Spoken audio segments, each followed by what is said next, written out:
As a fish needs water, as a bird needs air, as some forests need wildfire to renew, to reproduce, as all mountains and valleys need earth to become what they are, I, and maybe you, need nature's elements, its daily nourishments, its wonderments, and wild firings of energy to come more fully alive, to stay alight, to grow, to thrive. Welcome to the latest floating poetry broadcast, and thank you, regular and new listeners alike, for leaning in to show 108 in my ongoing weekly series, coming to you live from the fish-filled coast of Rhode Island. This is your poet and poetorialist Colin Goedecke, a voice for living our days more poetically, more expressively, more soulfully. In broadcast 107, we came to the table, to tables of varied kinds, where much happens, to the table of life and what we each bring to it, what others bring or have meaningfully brought to it. This week, we're going into a world of fish and fishing and fishermen and fisherwomen, of all literal, lyrical, and metaphorical kinds, mermaids included. From the beholding and the honoring to the catching and savoring and touchstoning, relating to our living and our being. Now, let's go fish. A poem by Amy Lowell, The Pike. This is from her collection Sword Blades and Poppy Seed from 1914. In the brown water, thick and silver sheened in the sunshine, liquid and cool in the shade of the reeds, a pike dozed. Lost among the shadows of stems, he lay unnoticed. Suddenly he flicked his tail, and a green and copper brightness ran under the water. Out from under the reeds came the olive-green light, and orange flashed up through the sun-thickened water. So the fish passed across the pool, green and copper, a darkness and a gleam, and the blurred reflections of the willows on the opposite bank received it. The pike. Thank you, Amy Lowell, for leading us in. Here's a poem from East Hampton, from the South Fork of Long Island, Hook Pond. Violet flows past gold-green reeds, past preening swans and cygnets, past two quiet anglers, out into morning. Alicia Ostreicher's poem, Fisherman. Imagine a fisherman, and summer deep enough to have drowned all other seasons. His river flows between banks of ash and hickory. Blackberries ripen, cobwebs form in the shrubs. Blue jays grow drowsy. Living in his dream, having escaped his relatives, a fisherman all above water is gauze, hotly in touch, dry light. A late Monet, a baccarat. A woman peeling oranges. Only the cold trout must elude the dream. Below his boat in the brown flood, pure muscle, they glide along as if he does not exist. Like courteous phrases in a dead language, their glassy eyes look past each other, hopeless. It is the way the fisherman wishes. He casts his line again and again in the heavy heat. Thank you, Alicia Ostreicher. A poem from Punta Bete, Mexico, on the then pristine Mayan coast. Eternal. An old boat floating, an old pelican fishing, an old man wishing on the endless day and nightless waves. Well, anglers and angling. I would say for me, and for maybe others, it began more literarily and collectedly with the Complete Angler, Compleat, which was also called The Contemplative Man's Recreation. It was a pastoral discourse on the joys of fishing by Isaac Walton, first published in 1653. It opens on the first day of May as three sportsmen, Auceps the fowler, Venator the hunter, and Piscator the fisherman, compare their favorite pastimes while traveling through the English countryside along the River Lee. Venator decides to learn how to fish. Piscator, in the course of a 5-day expedition, teaches his friend how to bait a hook and catch several species of freshwater fish, and then how to cook them. The discourse is enlivened by more than 40 songs and poems, country folklore, recipes, anecdotes, moral meditations, quotes from the Bible and from classic literature, and lore about fishing and waterways. It's based in part on a 15th and 16th century fishing manual. It's wonderful. This is from Britannica.com, by the way. And in there, Isaac, I-Z-A-A-K, Walton, he said this: "We may say of angling, as Dr. Baudelaire said of strawberries, doubtless God could have made a better berry, but doubtless God never did. And so, if I might be judge, God never did make a more calm, quiet, innocent recreation than angling." Thank you, Isaac Walton. Toast up to him in the ether. Well, a colorful fly fishing poem to follow that. Michael Sowder, S-O-W-D-E-R, his poem, Fishing His Birthday.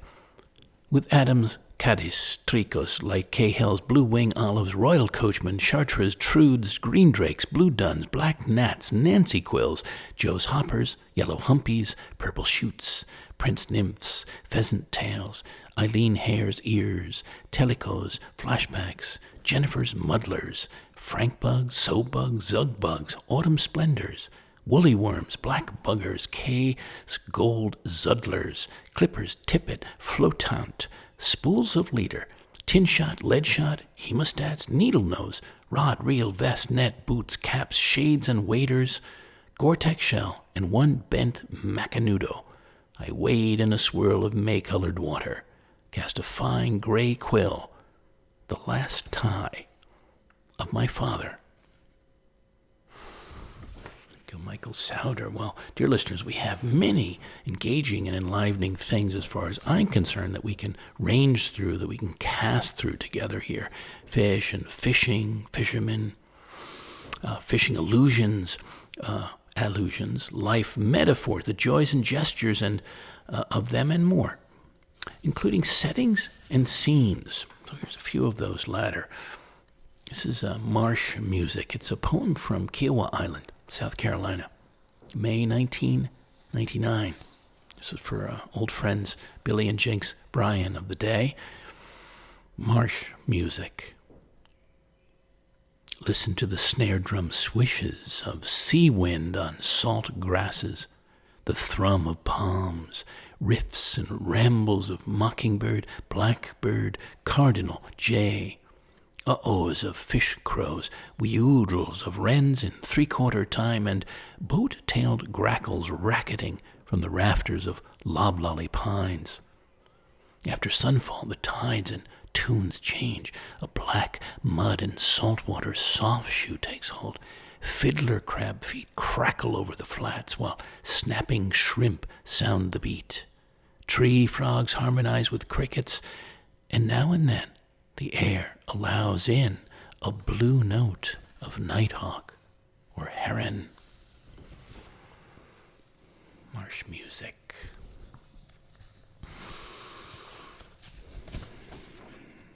From Venezia. Venice begins. It begins with a ripple of mortality, coffins floating, of near fatality, patients floating on waterborne stretchers, of locality, fishermen floating in the glass-green lagoon above curious crustaceans, and one black figure in a frog suit. Then continues in its richly aqueous way, rising and falling on tides of canaletto light, travelers, and the whims of history and nature.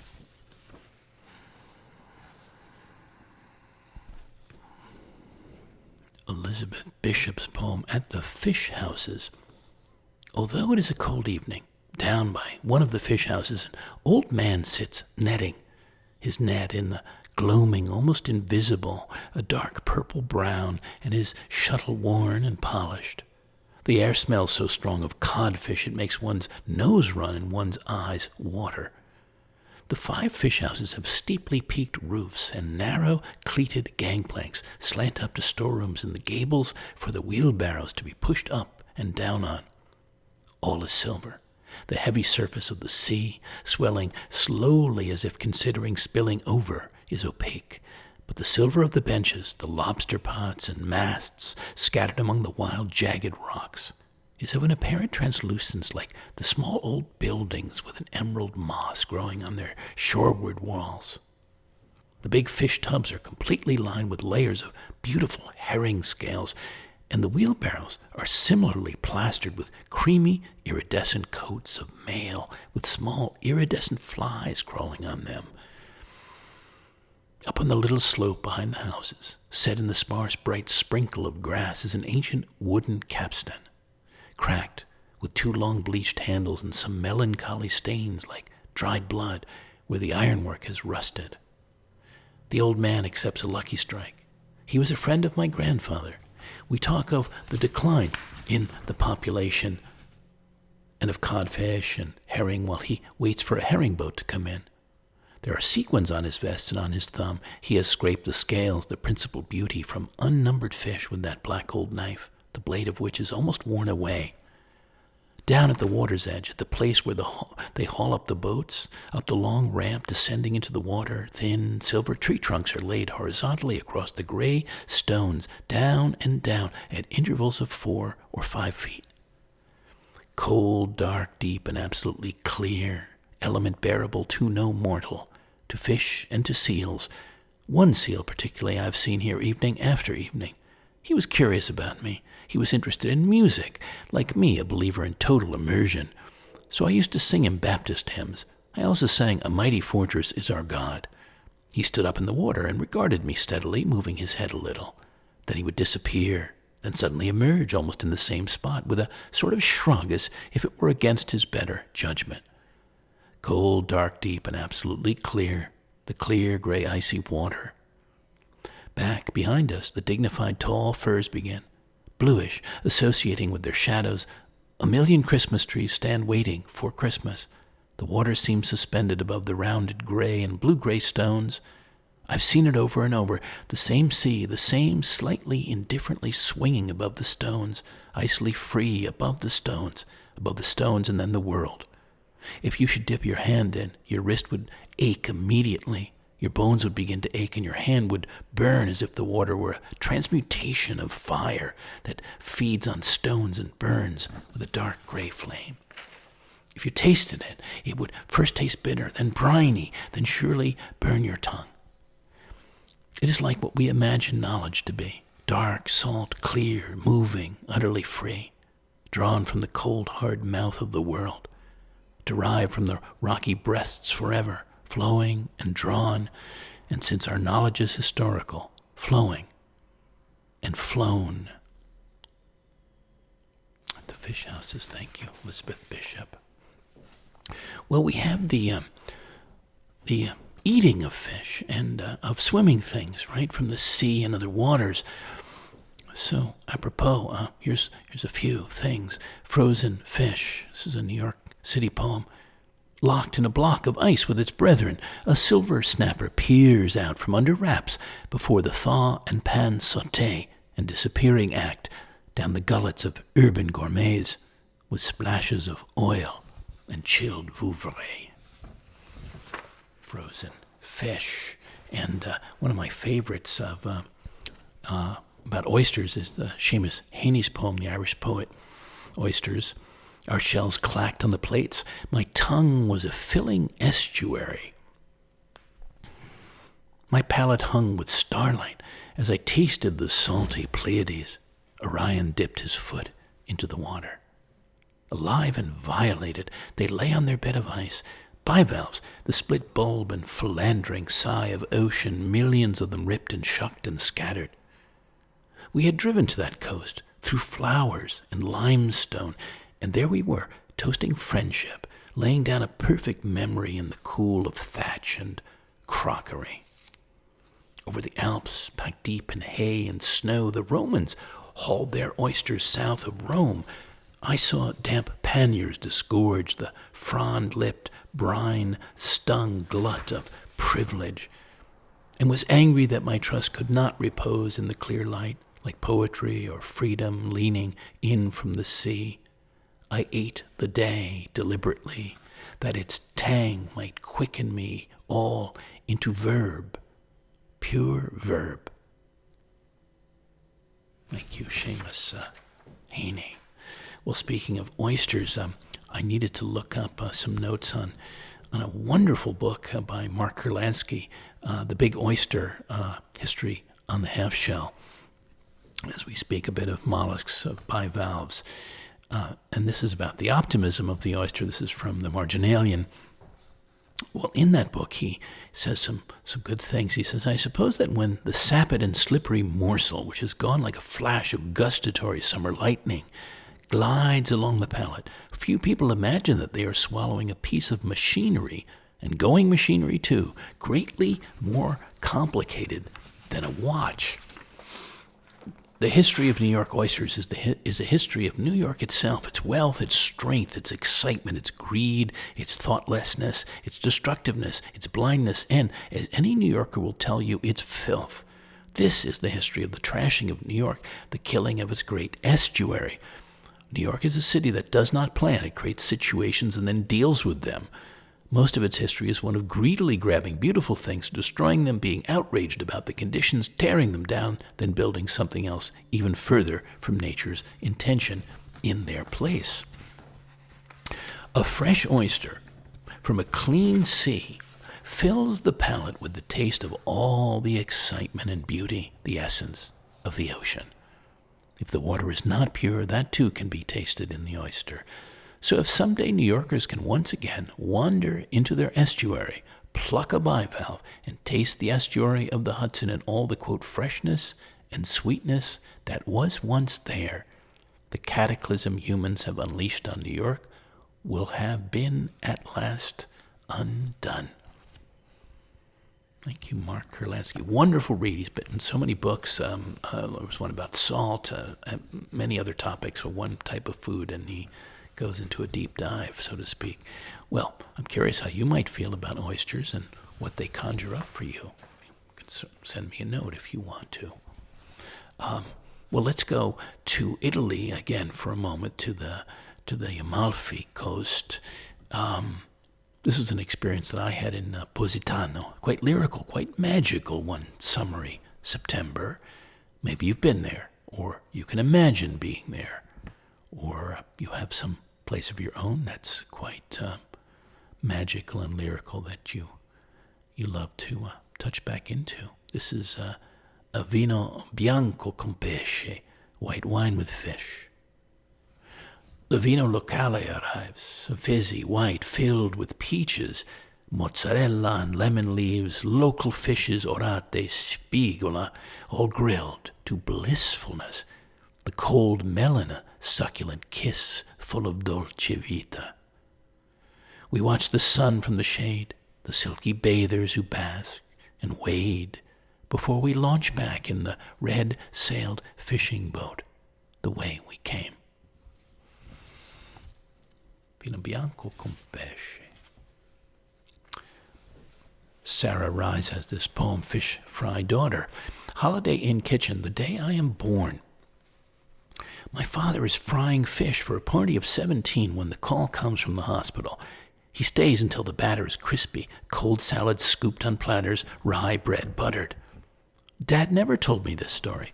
He told my boyfriend, one short order cook to another. Mom doesn't know why Dad was late for her screams and sweat on the hospital bed. Once, when she was angry with him, she told me, when your father finally got there, the nurse had to tell him to get upstairs. Your wife is having that baby now. I hope that when Dad first held me, it was with haddock-scented hands, apron over his black pants still sprinkled with flour, forehead oily from standing over the deep fryer, telling the fish to hurry, hurry. Fish fry daughter, thank you. Sarah Rise, thank you. Like that. I was thinking I wanted to share a recipe that outdoor trout recipe that Ernest Hemingway had, but in the interest of time, I just want to go to his Old Man and the Sea for a moment. That great classic. Maybe you read it in your youth. You know, the story of an epic struggle between an old seasoned fisherman and the greatest catch of his life. For 84 days, Santiago, an aged Cuban fisherman, has set out to sea and returned empty-handed. On the 85th day of his unlucky streak, he prepares his lines, drops them at noon. A big fish, which he knows is a marlin, takes the bait that he's placed 100 fathoms deep in the waters. The old man expertly hooks the fish, but he cannot pull it in. Instead, the fish begins to pull him in the boat. He bears the strain of the line with his shoulders back and hands. The fish pulls all through the day, the night, another day, another night. And although wounded and weary, the old man feels a deep empathy and admiration for the marlin, his brother, in suffering, strength, and resolve. It's a marvelous story if you haven't read it. And it's a short heroic novel, and it was published in 1952 and awarded the Pulitzer Prize for Fiction in 1953. It was Hemingway's last major work of fiction. Yeah. And, just in terms of themes, it's got many themes that preoccupied Hemingway as a writer and as a man. The routines of life in a Cuban fishing village are evoked in the opening pages. The stripped-down existence of the fisherman is crafted in a spare, elemental style. Santiago, the character, knows he must row out, quote, beyond all people, away from land and into the Gulf Stream, where one last drama would be played out in an empty arena of sea and sky. Well, Hemingway was famously fascinated with ideas of men proving their worth by facing and overcoming the challenges of nature. So, there's a few thoughts on that.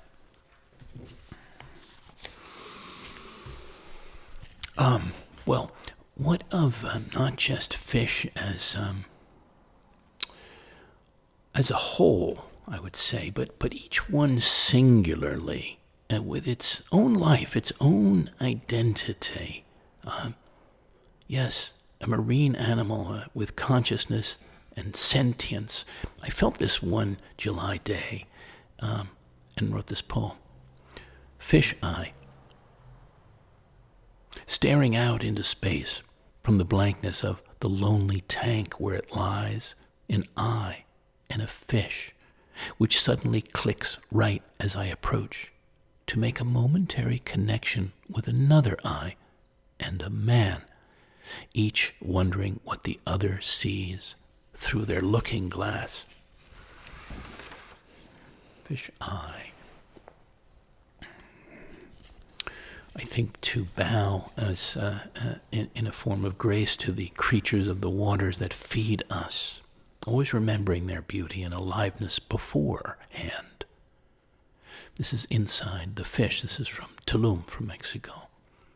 Inside the fish, as you fillet it by yourself, at your table, where it has landed with a bottle of cold white wine, you open the hinge and find beneath its scales the guts of a grand piano, strung tight with wires, that resonated as early as this morning in the open sea, when the now grilled and silent instrument was alive and playing a vibrant blue and green water music.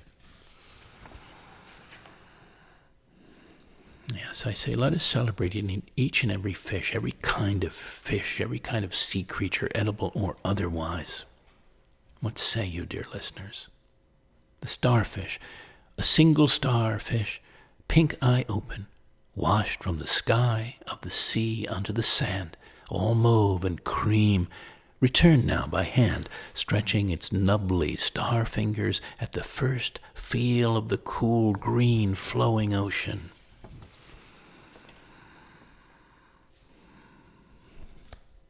It's a poem for the scallop, fan dancing, and I'd like to make this with a toast to my long-gone mother, Maureen, who was a great lover of bay scallops, as I am, maybe, an inherited taste, an inherited liking. Fan dancing.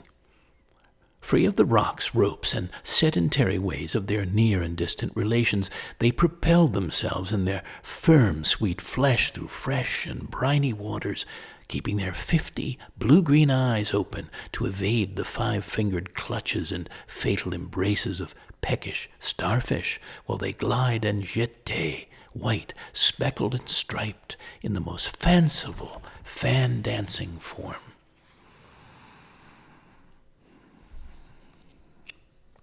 Leaping for the salmon. This is one summer adrift off the Brothers, a pair of old-growth forested islands in Frederick Sound, southeast Alaska. Leaping. With natural exuberance, a salmon silvers out through the flat calm, head up, chest out, eye dilated, and breasts the water in stone-skipping succession, 4, 5, 6 leaps, shining and splashing its pink-dotted body through a spray of sun on water.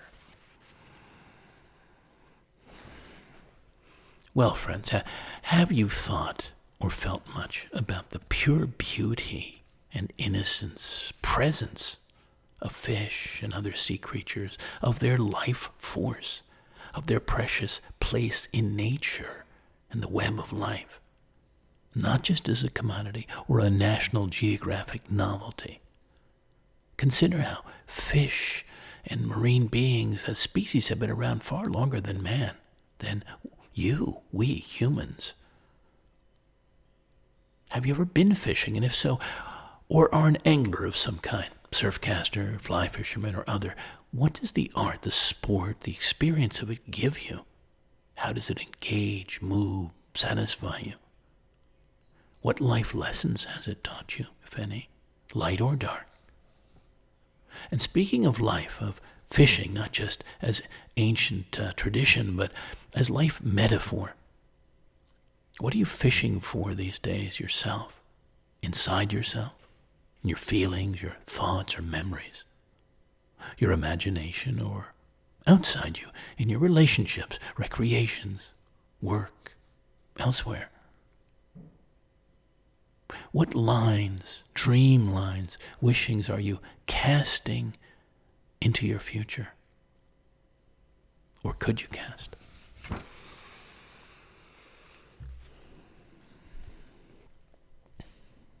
David White has this poem, many-layered poem, simple yet soulful and storyful, The Shapes of the World. Stooped low on the beach, gathering firewood, round, bleached, and shaped by a gracious weather, I find the eye of mythical totems, the shapes of fish and orcas' fins. My friend tends the fish, I tend the fire. Slowly the fish fries in its round black pan. Beneath, the innumerable shapes of other fish salted by many years burn, blue and red and yellow. Our 2 kayaks are turned on a gravel beach, steel-gray light on their upturned bows, while wood smoke drifts out beyond them, smudging the islands guarding the cove. Through those small islands we coasted, skirting the wild weather, chasing our sterns, and I remember that as we struck gravel I felt the shape of things to come. It was as if I remembered how all things fit one to another, and the sound of gravel was the sound of home, and at the place where water meets land, I could meet all things. On the cold bench we made a nest, a tent shadowed by trees, a small fire, a place to sit. The pure silence of honest work, twigs cracking in the moist air. Above us the young eagle circled, seeking a glimmer in the sea. The waves murmured on the beach, the gravel's voice rising and falling.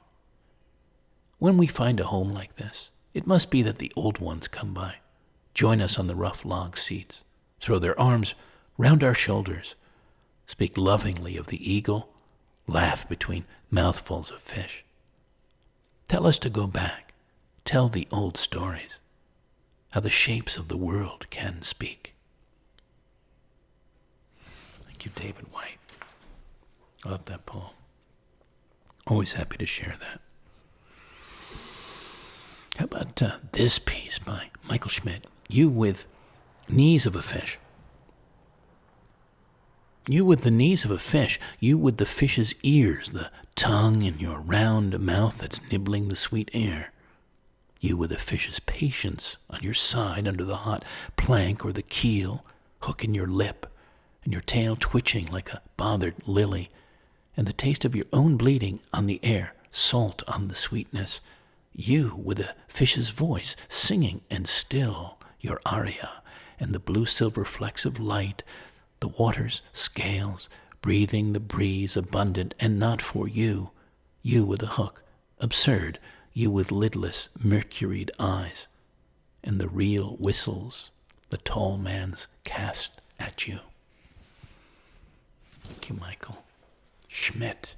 Well, El Pescado y la Red is a poem. The Fish in the Net was a daydream I had on the Yucatan coast years back, lying sun drowsily in a hammock by the sea, imagining if I was a fish. I'm a copper-toned fish cradled in an idle net, passing the afternoon out of water, looking at the salty sea I flashed from, caught in a mesh of daydreams, mixed with wind, sky, and dry white clouds I've never seen.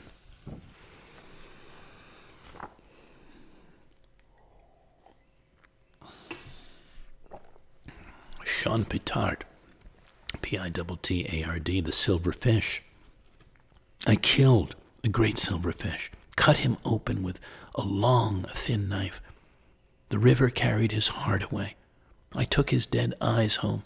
His red flesh sang to me on the fire I built in my backyard.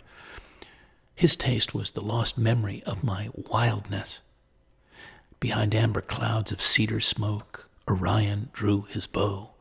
A black moon rose from the night's dark waters, a sliver of its bright face reflecting back into the universe. Thank you, Sean Pittard. Tom Absher. Fish. It's my night for dishes, so everyone has left the kitchen. There on the cutting board, the head of a brook trout we had for supper, a brookie to the kids who caught it. I look at the face, the dour fish face with its flat eye. At the table we talked about eating animals. The children won't eat venison. Deer are spiritual, trout are a dime a dozen. I know what they mean. But while I ate, I kept thinking about the fish, its lifetime in the lake, how it traveled all day through layers of color down into shadowed zones of boulders and sunken logs, about its being drawn to sunlight, polishing the water's surface, brilliant, a fish's heaven, holding its body perfectly still in a cold current feeding the lake, watching with those eyes that never close. How like a god it must have felt in that sliver of flesh which was its heart. Fish. Thank you, Tom Absher. This poem, Fisher's Club, struck me as I felt into places where love swims or swam or some form of loveliness. Fisher's Club. A roadside inn, lakeside dive, spiffed up, end of summer day, and I suppose I should be smiling beneficently at the families playing near the shore, their plastic balls and splashes and chatter. But my eye pivots left to a couple. He is carrying her into the water. He's strong enough, and she is light enough to be carried. I see how she holds her own, hugging his neck, his chest steady as his arms. I've never seen such a careful dunk, half dunk, as he gives her. That beautiful play he makes lifting her from the water. And I suppose I should be admiring the sunset, all purple and orange and rose now. Nice porch here, too. Yeah, great view. But I've never seen such a loving carrying as he gives her. Imagine being so light as to float above water in love. Thank you for that poem. This is a poem for a once love of mine. It's called My Fish. New London, New Hampshire, on Little Lake Sunapee. Turning down a grassy garden path, the sight of wide, quiet lake water screamed by green New Hampshire woods invites you on the spur to slip from your summer clothes and swim into your element, your torso, arms, legs, quickly coppery under the lake's soft surface, your face flushed with the water light. And in the air, no sound on the small shore where I stand, but my fluid breath and the distant rhythm of your supremely happy strokes.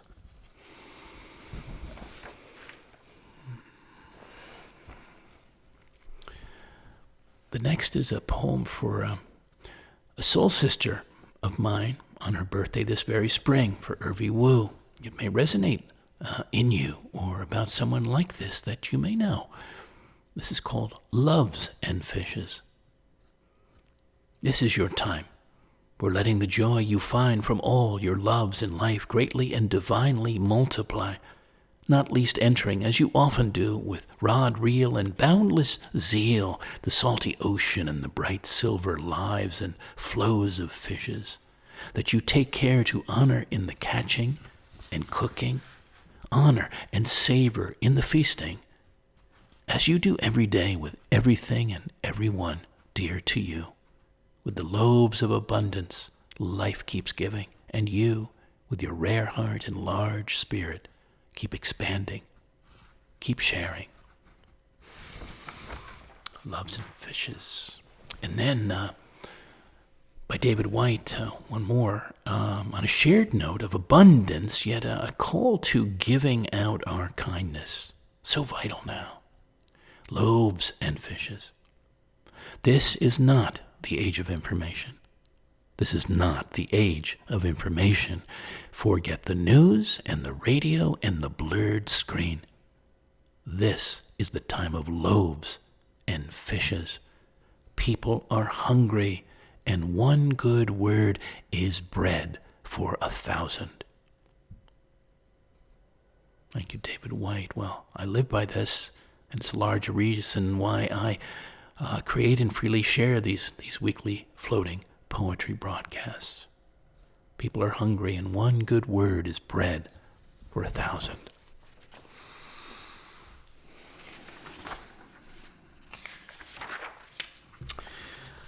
Well, a couple of interesting other things as we go along was there's astrophysicist Marcelo Gleiser wrote a book called The Simple Beauty of the Unexpected, a natural philosopher's quest for trout and the meaning of everything.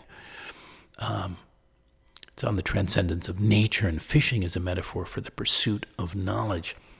He said in there, it's about angling, by the way, into the unknown to plumb its imaginative possibilities is also what science does.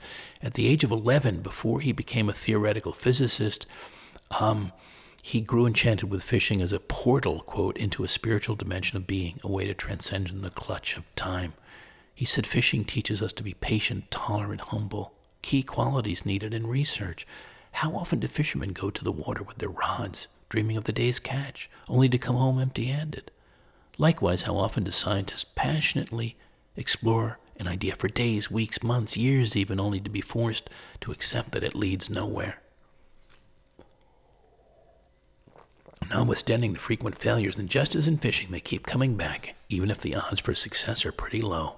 The thrill is in beating the odds, occasionally landing a big fish or an idea that reveals something new about the world.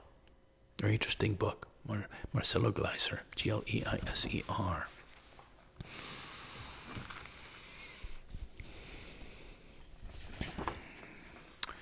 Fishing for Bream by P. Ivan Young.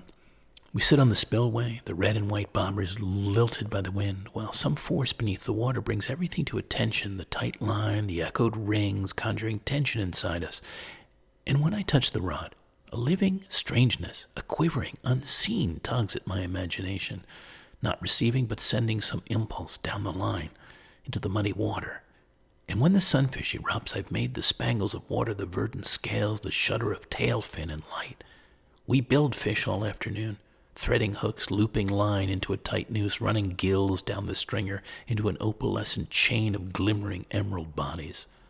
Soon our mothers will call with their icy vodka voices, and we will carry them home like the weight of guilt. But for now, night closes around us. Thank you, P. Ivan Young. Jack Stewart, fishing. Beyond the leaning shocks of dune grass, Lake Michigan broke into blossom. The coho boats, out early, tested lines against the current, set their run by the tide. Their rhythm chugging faintly all day, they burrowed into the horizon, setting line after line to change the water's pull, the gathering drag of their load. Just so, I wait for the water to go white. From each syllable's dropped stone, count ripples until they clear. Listen for a current thick enough to shape its own tide. Thank you, Jack Stewart. And I've got a few of mine from my favorite, some of my favorite fishermen here on the coast. My fishketeers, as I've often called them. This was faithful fisherman Doug, I know here, fishes on, especially on Weekapaug. It was inspired by one of his stories. Told us he was surf casting on the beach one early September. The man with the lightning rod for Doug, electrifying the fish with his in and out, back and forth polarities. A man who once could blow smoke, yes, smoke, out of his ear, the right ear, who traveled from time to time in submarines, black and sleek, who wades early and lightly now in the ocean, watching for sparks of silver scales inside each day's waving waters.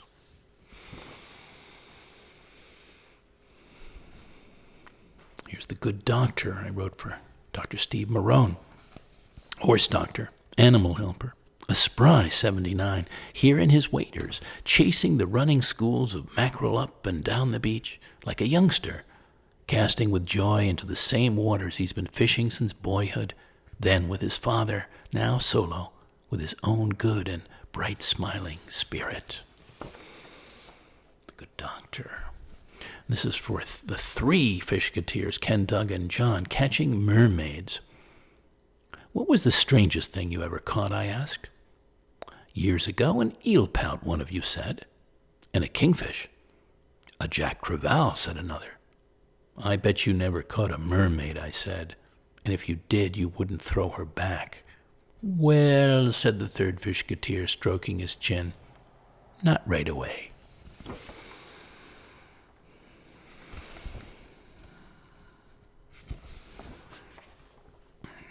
One more Amy Lowell poem. This is so lovely. It's called Paper Fishes. The paper carp, at the end of its long bamboo pole, takes the wind into its mouth and emits it at its tail. So is man, forever swallowing the wind.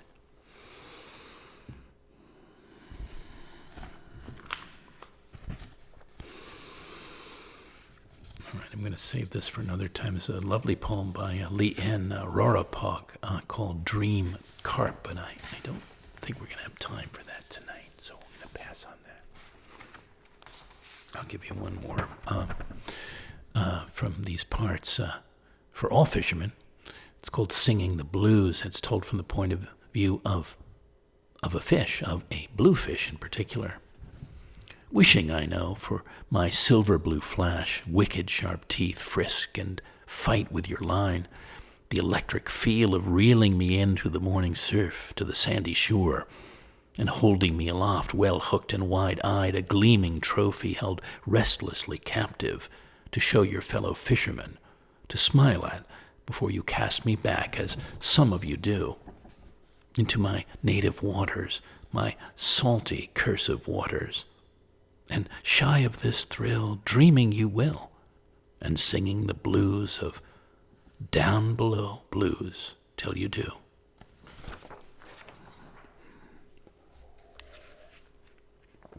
I was thinking also, as we're sort of coming into our last stretch of things soon here, among the expert fishers are the seabirds. From the ospreys and seahawks and sea eagles to the terns, herons, pelicans, oyster catchers. This is for the terns.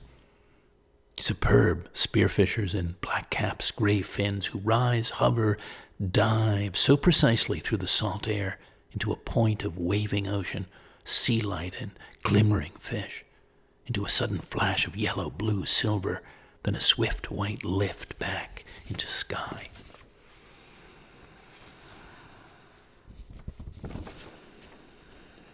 Great Blue Heron, T. Allen Broughton's poem. I drive past him each day in the swamp where he stands on one leg, hunched as if dreaming of his own form the surface reflects. Often I nearly forget to turn left, buy fish and wine, be home in time to cook and chill. Today the bird stays with me, as if I am moving through the heron's dream to share his sky or water, places he will rise into on slow flapping wings, or where his long bill darts to catch unwary frogs. I've seen his slate blue feathers lift him as dangling legs fold back. I've seen him fly through the dying sun and out again, entering night, entering my own sleep. I only know this bird by a name we've wrapped him in, and when I stand on my porch, fish in the broiler, wine glass sweating against my palm, glint of sailboats tacking home on dusky water, I try to imagine him slowly descending to his nest, wise as he was or ever will be, filling each moment with that moment's act or silence, and the evening folds itself around me. Thank you, T. Allen Broughton, for that.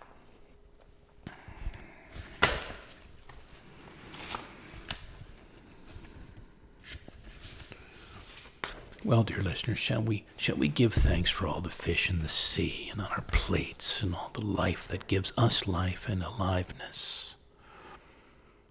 Give us this day. Give us this day our daily wind, to fill our sails, ruffle our curtains, caress our faces. Give us this day our daily sun, to light our way, warm our mornings, color our day's endings. Give us this day our daily sea, to voyage on, gather our fish from, refresh our bodies in.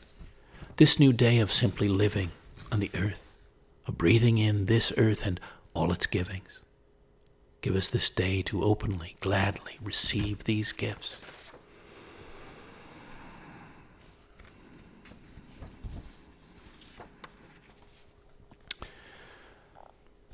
Okay, as we come to our last few sharings now, Invisible Fish, Joy Harjo's poem. Invisible fish swim this ghost ocean now described by waves of sand, by water-worn rock. Soon the fish will learn to walk. Then humans will come ashore and paint dreams on the dying stone.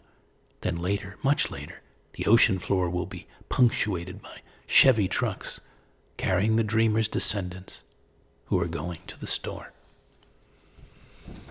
Thank you, Joy Harjo, Invisible Fish. Let us remember, if we can, to find peace of being, knowing that it, fish and everything else, life, goes on beyond. This is composed on the Puget Sound at Port Townsend, Washington, one September, years back. It goes on. When we've gone out with the tide, it goes on. The cool morning curtain of fog that lifts to sun and warmth. The lazy clang of the channel buoy. The fish and fishermen, sailors and ferry boats going about their business and pleasure. They go on. It all goes on.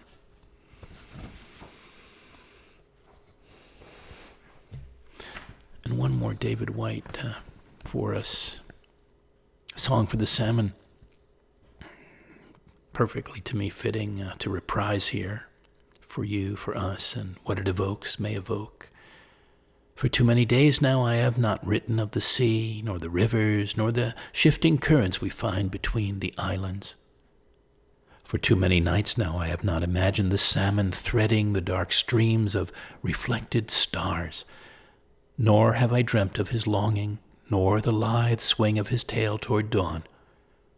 I have not given myself to the depth to which he goes, to the cargoes of crystal water, cold with salt, nor the enormous plains of ocean swaying beneath the moon.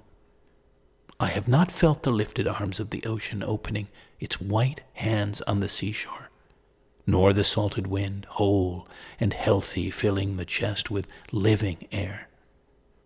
I have not heard those waves fallen out of heaven unto earth, nor the tumult of sound and the satisfaction of 1,000 miles of ocean giving up its strength on the sand. But now I have spoken of that great sea. The ocean of longing shifts through me. The blessed inner star of navigation moves in the dark sky above, and I am ready, like the young salmon, to leave his river, blessed with hunger for a great journey on the drawing tide. Song for the salmon. What is your song, my friends? What is your song? From Sullivan, Maine, the sailor and the seal. Tacking toward home in a soft wind, you pop up off the bow like a periscope, your smooth head sleek with salt water, blonde mustache oiled, nose like a kalamata, round eyes glistening. And seeing us approach, you dunk down again below the surface and disappear into the clear fish-filled harbor.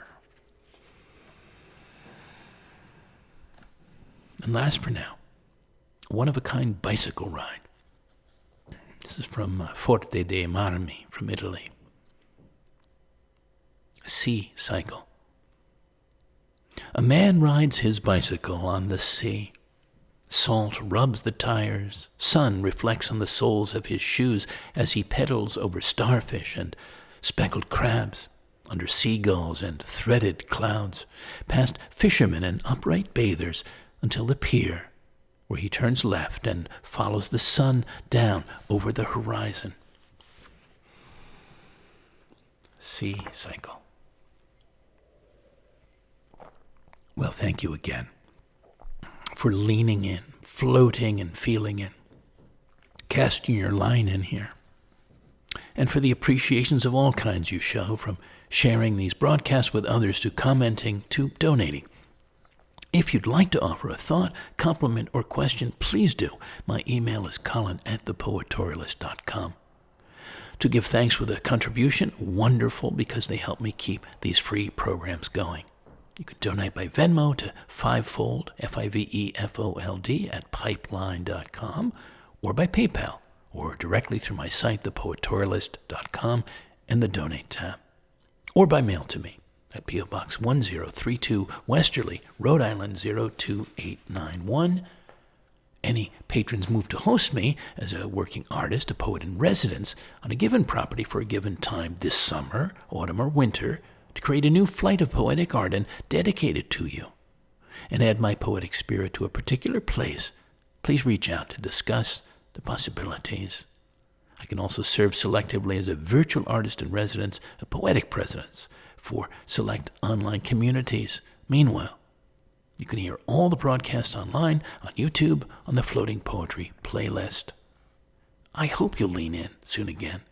Until then, dear listeners, for those with a passion for fishing, may it continue to bring you much pleasure and conversation with nature. And beyond this, may you each and all go fishing with exuberance into the waters of your daily life, of your mind, heart, spirit, and with wonder into the waters of the wider world. And feel deep appreciation for the bounties of the sea, rivers, streams, lakes, and ponds that land in your kitchen or on your plate, and of these living gifts that grace and nourish us in many other beautiful, irreplaceable ways. Goodbye for now, and good spirits.